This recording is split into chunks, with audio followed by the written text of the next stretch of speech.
Hello, everybody, and welcome to episode 5 of the F1. I am today's host, Daniel, and I'm joined today by Simon. Hello. And Jeebus. Hello. Just the three of us today. It's a small news podcast, so doesn't need too many of us on it. I think we'll start with the main news, which will be the aftermath of Baku.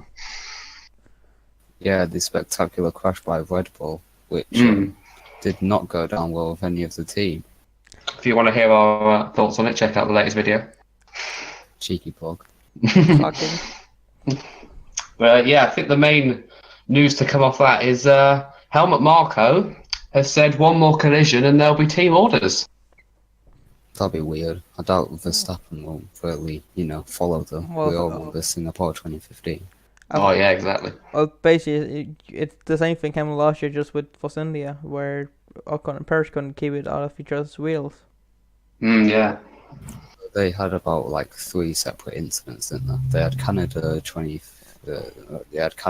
they had Baku, and then they had Belgium. Belgium, yeah. Yeah. And there was also the all coming together at Hungary. Yeah. Well, you think they're going to bring in team orders? You've got the two drivers they've got. Are any of those two going to listen? No, they don't have a history. We've seen Verstappen this year, and of course, in the last couple of years, he kind of does his own thing. He just does, and we know what Ricciardo is like. Ricciardo has on his helmet, "I don't apologize," so. Which is ironic because of what they've had to do. That was what they both were forced to. When you think about it, you've got Ricciardo who's going to leave anyway, most likely, and then you've got Verstappen who's Verstappen. Yeah, I think that's the best decision I heard about Verstappen being Verstappen. I think Ricciardo would be more willing though, because if he's off to Ferrari, then they're going to want someone who's part of the team. And what better way also, to show that? I think Ricciardo also is the type of guy that want the best for the team, not just himself as a driver. Yeah, considering he's been in Red Bull his entire life. Well, yeah. He's been Australian in Red Bull. Yeah. We saw how that went with Mark Webber. Yeah. the ultimate beat driver. Exactly. Ricciardo's going to go and not win Le Mans in 15 years' time. Yeah. Still beats Alonso to it.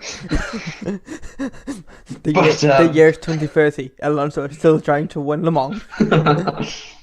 But not to get off topic. Any other news we came from back?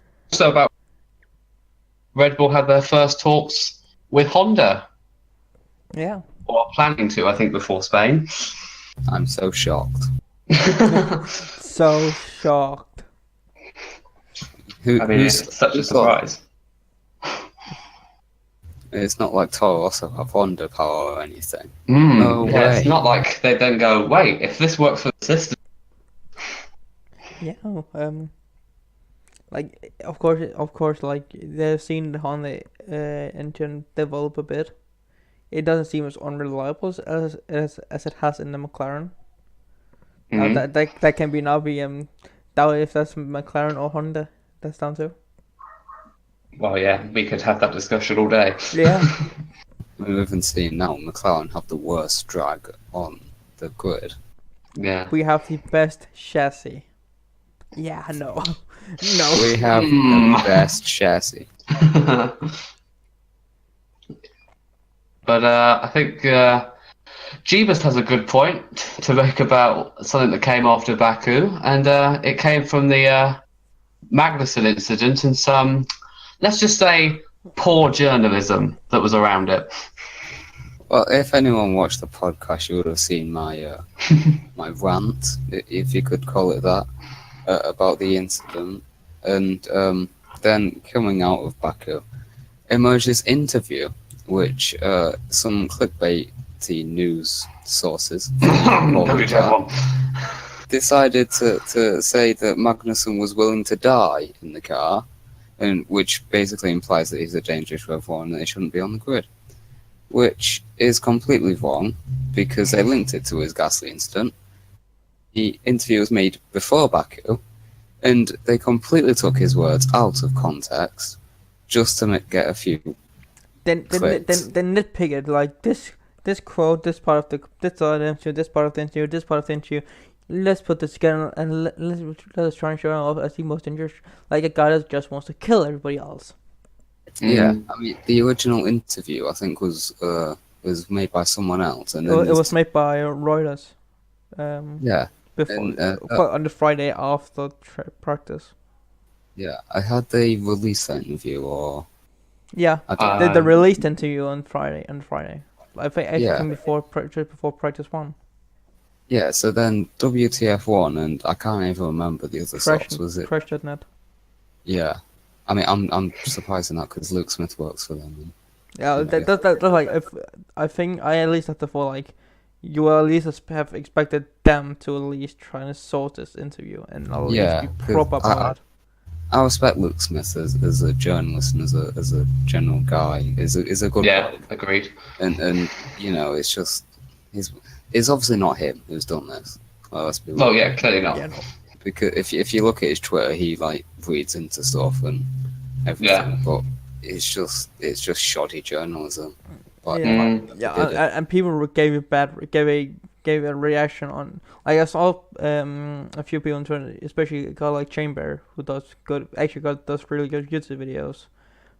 But he read the headlines of it. And Yeah. he actually had a basically random lawsuit until just before Magnus clarified the articles, the two articles. Yeah, it was funny. I was reading this all day. Like, I was getting rather hot-headed, as you would have suspected. And so I tweet him, like, in response saying it's probably media manipulation. Then as soon as I tweet that, I see in my feed that Magnuson has released this tweet clarifying everything. Quality. I sent it somewhere in the chat. You send that tweet a minute before Magnuson made his clarification. It's like, the timing on that was impeccable. You couldn't write that. You couldn't No, script it. you just No. couldn't. But I think it's literally like Jeeba said about it. It's literally just clickbait. That's all it is. yeah, it looked like it was such an open opportunity for media to just do clickbait head style, get them clicks Yeah. in. Yeah. And because I'm a Dane, so I can read Danish media. Yeah, I could just sit here and let you two go off on this because, you know, Well, Danish media I'm was some fan of Danish. Danish media was not happy with the way this entire thing was treated. It was criticized by multiple motorsport experts, including former drivers as well, who was like, "This is just shoddy journalism." Which Was one of them shouldn't Jack be. Bill now?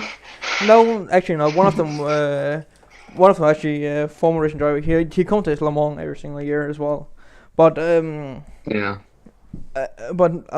I saw I think 2 or 3 different articles from different, including Denmark's state-owned news source, which were like, this is not proper journalism, and they were all saying, as they were all doing clever. They didn't actually post the actual Reuters article. They did that before the weekend, after just after the Reuters article had been released. Yeah. This is just bad. Yeah. I saw a news clip on it on Danish news, the afternoon news, where the same motorsport expert came in and just said, "This just doesn't go really." Yeah. I mean, it's interesting because you look here on the UK press, and it like the people who released like the shoddy journalism, they haven't been slated at all. The headlines have all been that Magnussen's just apologised to Gasly a lot of times. Yeah. Yeah. Like, you even look on the F1 website, that's what the title is. Well, that was because that was after Magnussen had to clarify himself that the article came out. Magnussen had to say it himself that he apologized to Gasly. But it's almost like that almost implies that like people don't expect drivers to apologise for stuff. Yeah. Yeah. I mean, this isn't like you would link his original comment, which is taken out of context, that he was willing to die in the car. Well, you'd relay that to like someone like Senna. I mean, no, like yeah, bad meaning. Yeah, to yeah, that, yeah. but he Senna sempre. was, yeah, Yeah.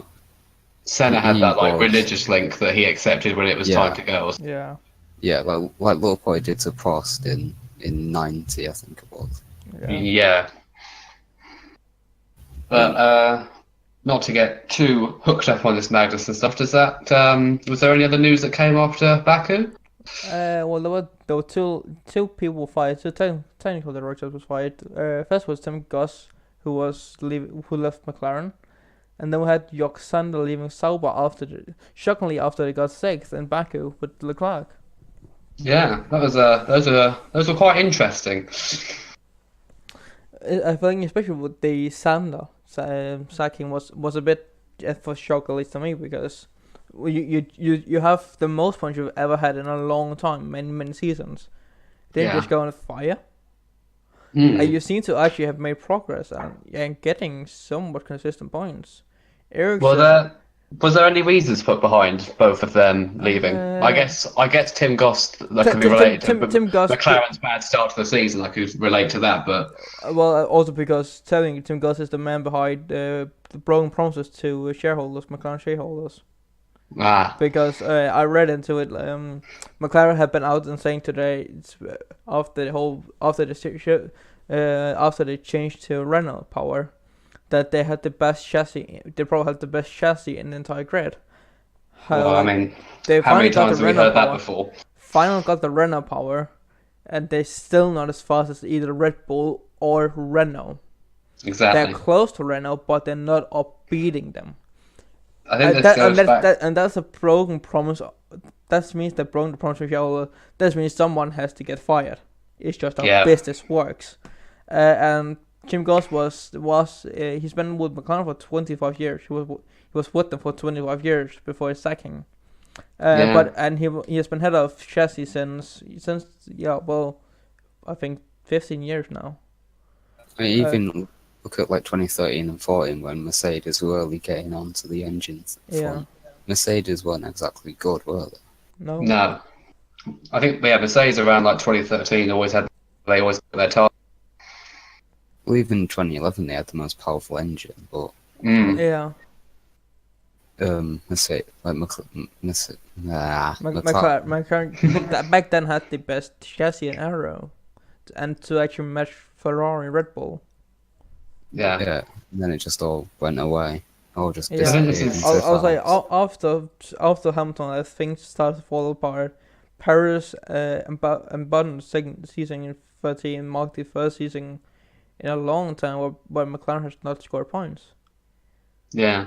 I believe it actually was the first season where McLaren had not. Well, no, it was the first season where McLaren had not scored a podium. Yeah. I think this talk with all the stuff that's going on with McLaren saying, "Oh, we've got the best chassis." I think this is a kind of a problem we've had recently with McLaren, that they're trying to big themselves up too much. They're saying, "Oh, look, they're trying too hard. We're going to do this. We're going to do this. Look at us soon. We're going to be challenging Red Bull." And then suddenly, when they're not even near Red Bull, it's like, "Well, hang on. You said you were going to be doing this. Why aren't you doing this?" Which links onto the problem with the shareholders, because they'll be asking the same question. Like, you said you'd be doing this. You're not. Why should we continue sponsoring you? And that means you have to fire someone. Unfortunately, in this case, it was Tim Goss. Yeah. Maybe they should follow Ferrari's strategy of shutting up and not talking about it. Well, I think that seems to have worked for them over the past 2 years. To be honest, as much bad stuff as I guess, it seems to be working for Ferrari. It seems to be working because they seem to be able to concentrate their efforts in Maranello on doing what they need to do to try and win. It doesn't always work on race day, but it seems to be working back at the factory. Yeah. To be fair to them, I don't think McLaren really have that option because they've got like no sponsors. That's a good point. They need to build themselves up to get those sponsors. Because of course Ferrari can just go, "We don't need sponsors. We're Ferrari." Yeah, McLaren do need sponsors because they're not on the levels of Ferrari, Mercedes. Yeah, they get all their money from like the FIA and Ferrari. When you look at it, I know how much bad shit, it gets really. But Ferrari actually doesn't earn that much, and actually Williams earns almost as much in heritage bonus. Because Yeah. Where they, Williams does also earns the heritage bonus, but no one talks about that. I think it's more Williams don't really have any second. Probably as well. Any Yeah. other for like sources, whereas Ferrari is just Yeah. they're such a large company. Yeah. Like, You always know because you look at teams like Ferrari, Mercedes, and anyone who's got like a car manufacturing can always just maybe fall back on that. If they yeah, don't get sponsors, they can go, well, we can just maybe pour something from our road sales or something.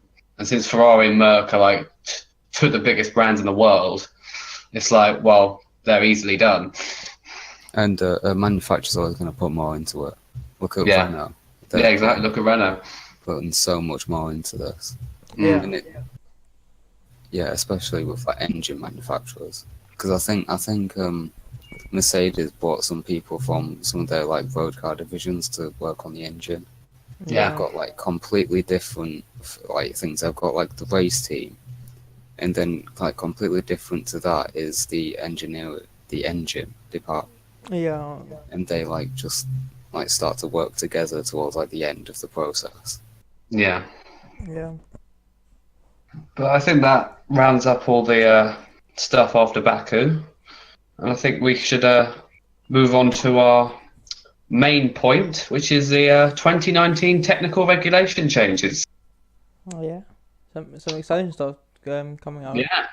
It was actually pushed through despite a minority minority voting Yeah. for it. I wonder who was against it.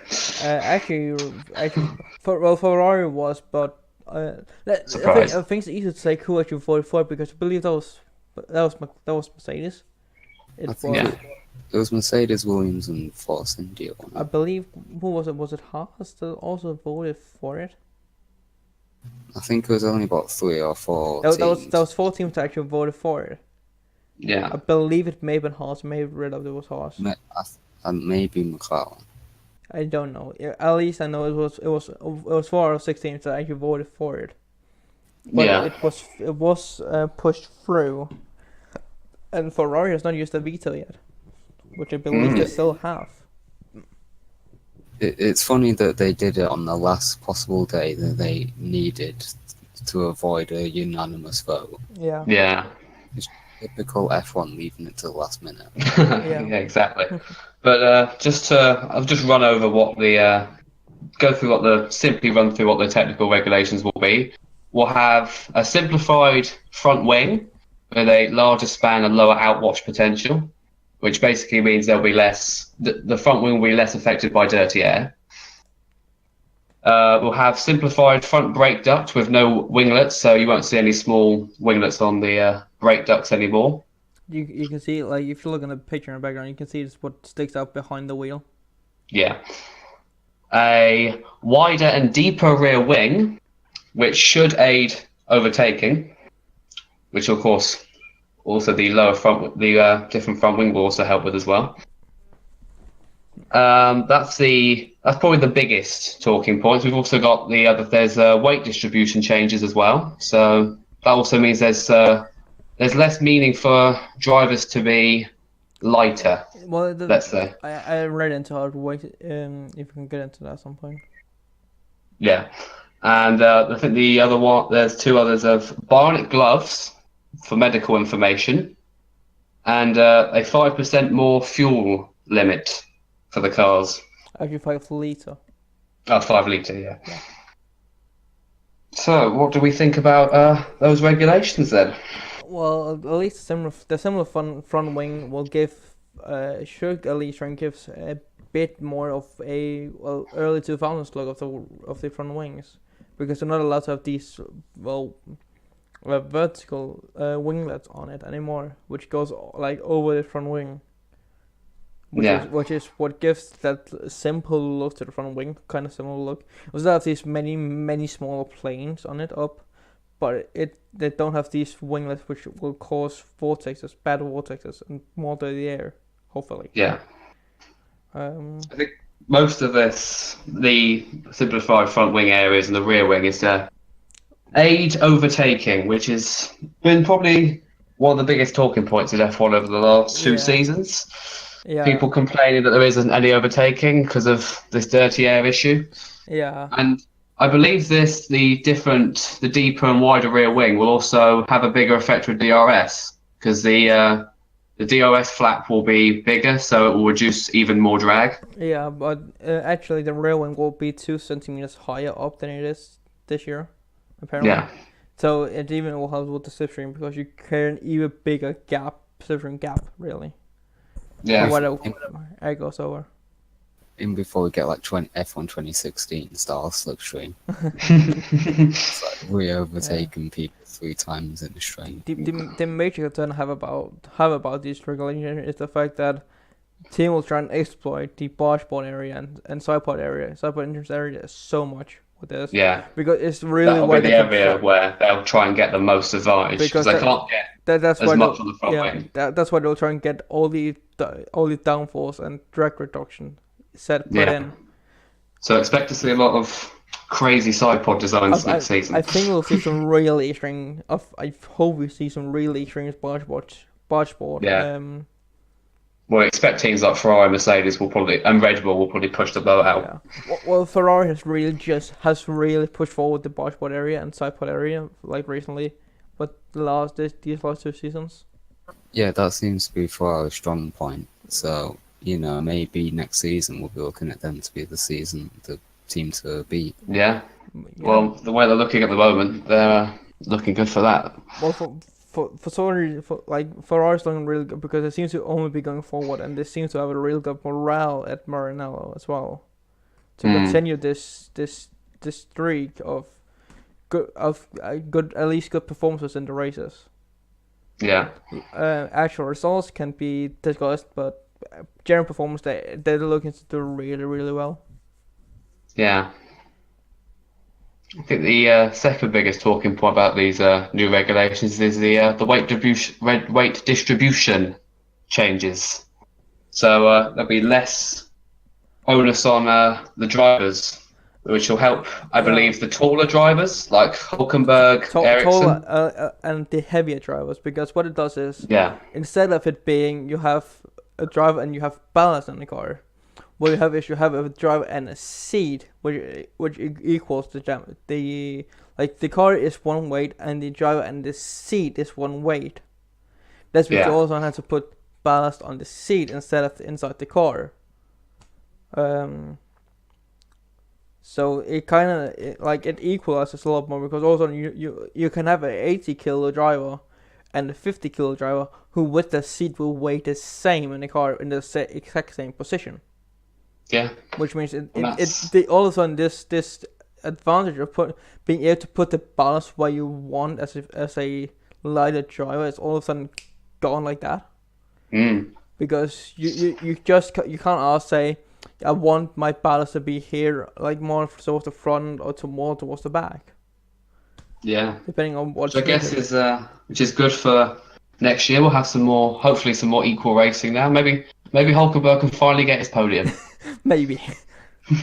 Well, we'll see about One day. that. We'll see. We'll just run through the last two quite quickly. I think the Barnet gloves, I think I think it keeps a medical track of the drivers when they're in the car in case they're involved in a crash. Yeah. So the FIA can get data on them straight away and not have to wait for a medical team to get there. Medical team, radio, anything like that. They can measure it on the gloves if there's anything that's wrong. Yeah. Which means they also can take a quick decision about what to do with the race. For example, if a driver is injured. Yeah. Exactly. Then red flag the race like that. Red flag. Yeah. Which of course is which would lead to less incidents like Japan 2014. Well, just take the WC qualifying yesterday with Fittipaldi. Yeah, good example. Where it took a minute before it went red. But with bionic gloves, they could identify that something was wrong. Red flag. They could go straight away red flag or straight away safety car. Get him out of the car, into the ambulance, and get on with it. Yeah, it could be like a radio to the Mets. This is more Yeah. serious. You know what to expect instead of them arriving and finding out on the scene. Also, just Maybe. just a reminder, speed of recovery, fit volley. Mm. It'd be better for, remember in Sochi 2015 with Carlos Sainz. Also, Oh yeah, And he was under the wasn't barrier. that one of the incidents they based it? Yeah, I I think, believe yeah. so. Like, that's one of the in one of the instances where they actually based it by a close on, what also could have helped. Yeah, 'Cause it was so tense when he was under there. Yeah, Mm. because you're like, especially when they're like under a barrier, 'cause you can't really see the driver. yeah, And I think his radio was broken. And Mm. yeah. Well, they, I believe, like the radio things on the top of the like right in front of the driver. So Yeah. like those broken, you don't have any radio. So Mm. And I think the last point on the 2019 technical relegations is the 5 liters of more fuel they can use, yeah, which is a bit of it's kind of been seen that you can imagine not many will use that well, because we know that F1 teams fill the car as light as possible and basically hope for a safety car. isn't Yeah. it a 5 liter addition to the minimum? Yeah, Yeah, it's like a 5 liter addition. Yeah, so it's not really gonna help. well, that much, it's probably to the maximum capacity of the fuel tank. And people are saying with the new aero regulations, that thing just got cancelled out. Basically, doesn't even matter. Yeah, and it's a bit like it. I'm surprised it's gone through because when you're thinking about the engines, like, don't you think that the manufacturers would want to show like people, oh look, we can go this amount of time with only this amount of fuel. Mm, Yeah. yeah. So I'm a bit surprised that they've actually pushed that. Especially one with the amount of, let's say, hate that the hybrid engines have had since they've come in. The feature of going, oh look, we can go this, Yeah. and let's say the V8s couldn't go as far as we can now. Here's a plus side to the engines. I know it's probably not what people like. Traditional F1s would be like. F1 fans would be like, it's not the same, but at least it's a positive. Also, just while we're talking about fuel, a news article came out actually just a bit earlier today was that Renault has apparently got a new fuel measure from their supplier, so which means that they should be getting a boost to the engine ordered from this weekend in Barcelona. Oh, that should be interesting. Which Red Bull won't be getting because they're using a different fuel supplier. Yeah, and I think that's a nice segue to head towards some of the stuff we'll get in Spain, because I believe the F1 Twitter show is coming in, a live Twitter show involving Will Buxton live after the race. Yeah, Will Buxton as lead host, be guessed by multiple different, both former F1 champions and people and journalists. I believe Rosberg has been confirmed to be. I believe he's been confirmed to be in Spain for the first year. But yeah, no. F1 did strike this exclusive Twitter deal. This Twitter premium deal with Twitter about having a live show after the race. They're also going to show the highlights on Twitter. Yeah, as well. like talk about basically have a. If you don't want to watch your national post-race show, you can watch this instead. Exactly. I won't have to sit through Channel 4 anymore.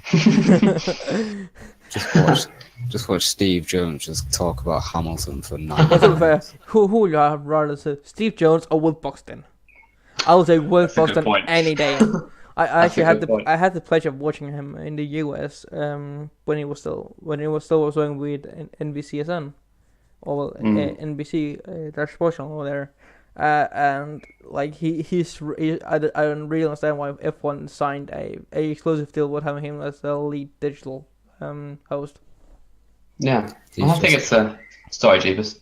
He's incredible. Yeah, if anyone has seen his really if anyone has seen his paddock pass, every single Grand Prix he has done at least one harsh joke. His latest one was Azerbaijan. Yeah. But I think in general, it's a very positive step. Yeah. To get, I guess, the way of getting the fans more involved, which is what Liberty want to do more. And speaking of that, I believe isn't the F1 streaming service, I believe, is coming in Yeah, to apparently, Spain. I saw on there today on Reddit that apparently one guy got in a mail from F1 support that it will be officially released on the 11th of May.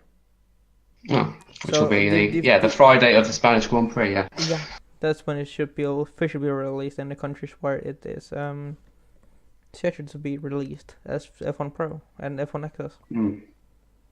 Another step to get more people involved in the sport. Of course, you can't get it if you're in the UK, but Yeah. that's just rip. Mhm. But I think there's the one last thing to get people involved. They, I think recently, a few days ago, introduced the F1 fan voice Yeah, thing, which is loads of surveys, polls, blog posts, forums where people can give their opinions. yeah. I decided to try and sign in with some. Well, there was a lot of information, sensitive information. So I just let me just be honest on this podcast. I did fill in some not true information, but Yeah, basically what you get points for doing things, uh, doing blog posts, anything you do on the site, it gives you points, a certain amount of points. Um, and the people with most points, so the most active on there, gets actually gets the chance of getting a few VIP tickets to any F1 event. So I think the system is the more points you have, the higher chance you are Yeah, winning. the So high. it gives people more incentive to do more polls. And Yeah, like you can do a profiling survey if you want to, which it gives the most points. It's like 200 points, instant 200 yeah, points you get. Then it's 25 for every quick poll, like every quick survey you do. Where I've seen some very interesting results actually. yeah, For example, there is a 33, almost 33 split on the side about whose fault it was at Red Bull to crash. yeah, Most, or at least what Red Bull should do about it. yeah, And it was actually interesting how people are split about this. The one thing people also split about it, which is, I think it was 55-45. It was between, even despite everyone team was, it was 55% on Mercedes winning the constructors championship, and Ferrari on 45%. However, most people believe on the side that Vettel will win the championship, World Drivers' yeah. Championship. It's another interesting thing brought in by Liberty Media to get the fans more involved, and I think it's a good thing. Yeah. But I think we've got I think Well, one more major news story, we have which is the we have one possible addition to the F1 calendar. yes, the Miami Grand Prix. Yeah. What are your guys' thoughts on Well, that and the proposed track layout that we've been well, shown? I'm just say flat out lie that the proposed track is absolute shit. It just it's just straights and close corners. Yeah, you look at that track and you think, did Mercedes design this? You're like, did they just give the pen to Todt and ask him to draw the most variable line for Mercedes? If people haven't seen it, it's basically Baku, and then there's two incredibly long straights with a hairpin at one end, going over. and then both going over a bridge. Yeah, If you look at it, you think Mercedes. If you haven't seen it, go look up Miami GP 2019 because you'll find it. Well, the interesting thing about it is that well, the guy to finance, there's one person who's the main finance of the event, which is the owner of the NFL team Miami Dolphins. Who also has a council seat, I believe.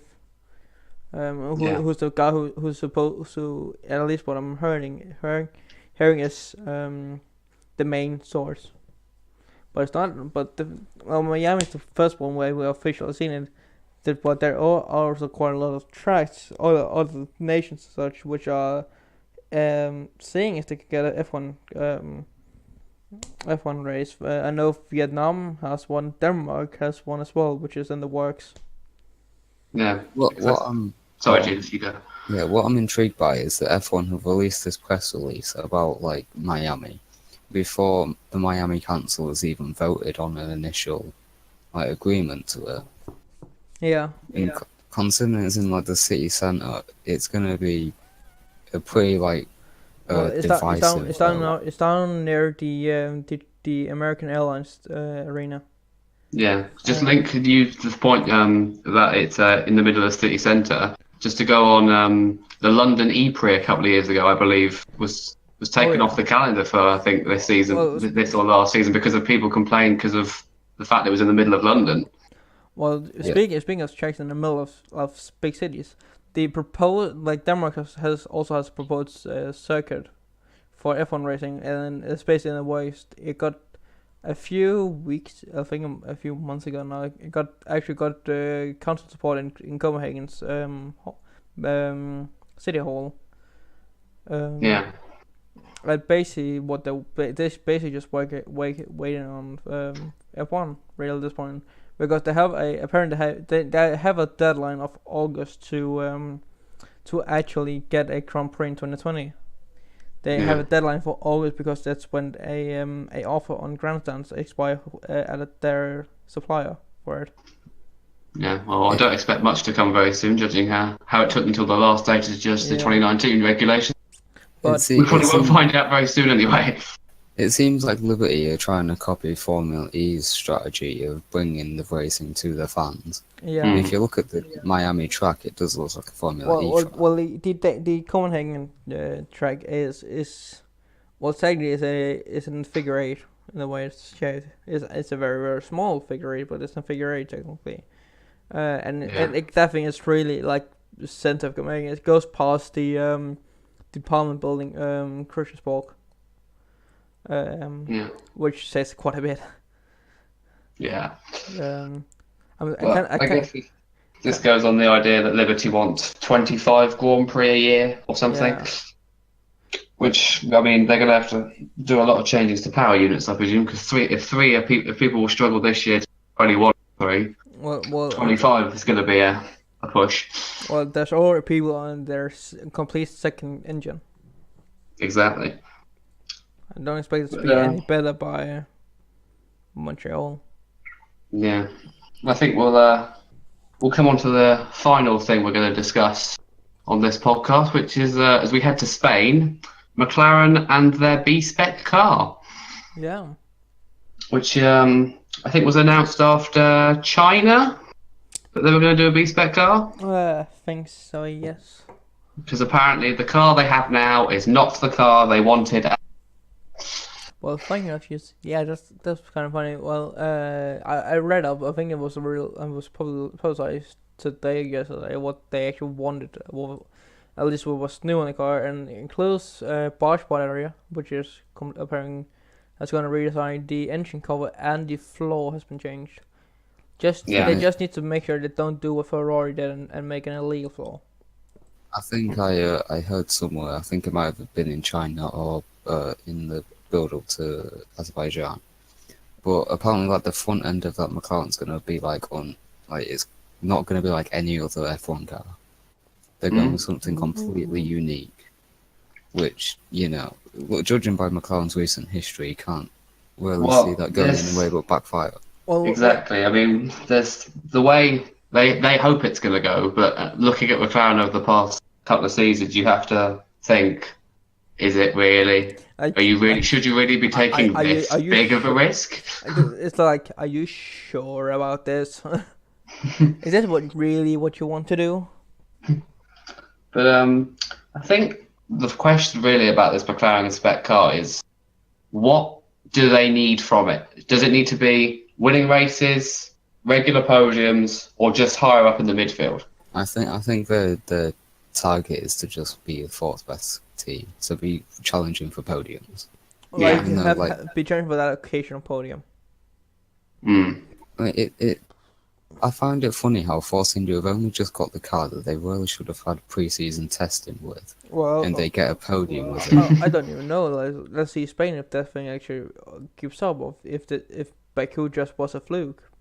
You saw Ferrari power struggle the entire weekend. Yeah. Haas struggled, Sauber struggled a bit as well, Ferrari struggled a bit. But I think that's where we're going to wrap up today on our news podcast. Hope you've enjoyed listening. thanks for Simon and Jeebus for joining me, and say goodbye, guys. Bye. Bye. We'll probably see you next time for our Spanish Grand Prix review, which should be out next week. Should be more of us next time. And yeah, see you later, guys. Make sure to follow on Twitter and subscribe.